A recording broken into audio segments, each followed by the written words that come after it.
Okay, background. Let's talk about your costs and revenue curves.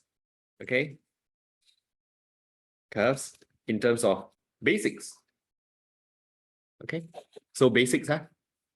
What we focus on short-run behavior. In fact, a lot of the questions by default are short-run.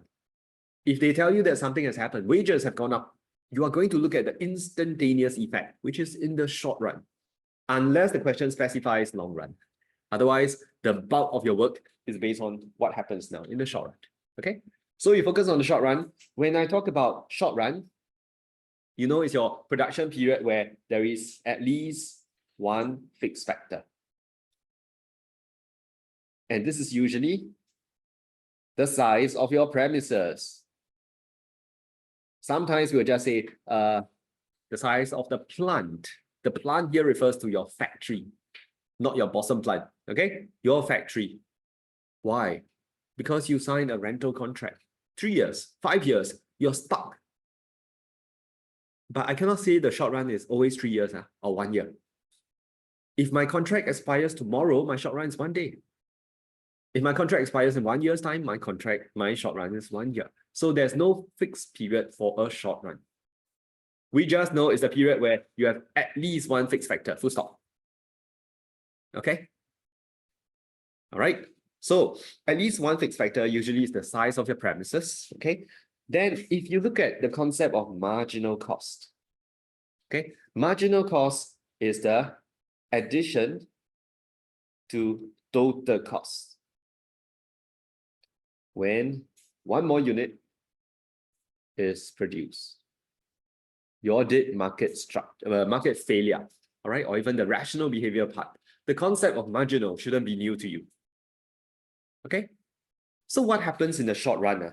In the short run, the only way to increase output is to increase the use of variable FOP. This one should be very obvious. Why? In the short run, you cannot change your fixed factor. The size of your premises are fixed. The only way to produce more, you pump in more variable factors. Like you add more chefs. The chef, the labor is your variable factor to a fixed kitchen size. Does that logic work for you? I am adding more chefs to a fixed kitchen size. And when that happens, productivity, which means output per labor. Some of you may even recognize this as marginal product or marginal output. Okay, productivity goes up, then it falls. So if I have a kitchen, I only have one chef, I throw in a second chef, I'm going to see division of labor. Yes? Oh, you prepare the ingredients, I'll do the cooking. I'm going to see gains from specialization. Some of you like to watch those cooking shows. Okay, when they are very well versed in doing something, they can do it very quickly. They can chop the onions very quickly, right? So this is gains from specialization. Productivity goes up. But because your kitchen is fixed in size, productivity will go down after a while. Too many cooks spoil the broth or the stew. Heard of that? Or the soup. So there will be overcrowding.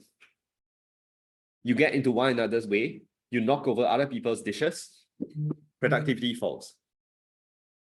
This is the same everywhere in the world. We have a name for something that holds everywhere. We call it a law. Things that don't hold everywhere, we call it a theory.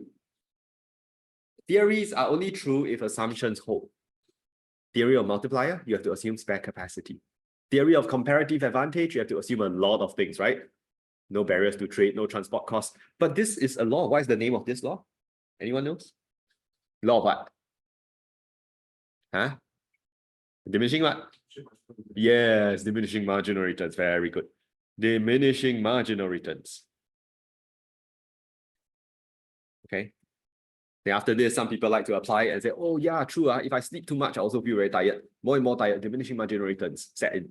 Okay, so this is law of diminishing marginal returns. The second thing I'm going to share with you is that productivity is inversely related to marginal cost. Students who have done macro will be familiar with this. SRMC will fall where productivity goes up. Okay, fall in the sense it will shift in a certain direction. But now, why is this the case? You hire each worker, you pay them the same wage. And if productivity goes up, the cost of producing one more unit should fall. Does this make sense? Productivity is inversely related to marginal cost. Who cannot see it? Let me know. I'm happy to elaborate. Once again, MC is the cost of producing one more dish from the kitchen. When people are more productive in the kitchen, assuming every chef is paid the same wage, productivity should go up. The marginal cost should go down. Yes. So if productivity goes up and down, it looks like this. This is productivity. And if my marginal cost is inversely related, it can only look like this. This is marginal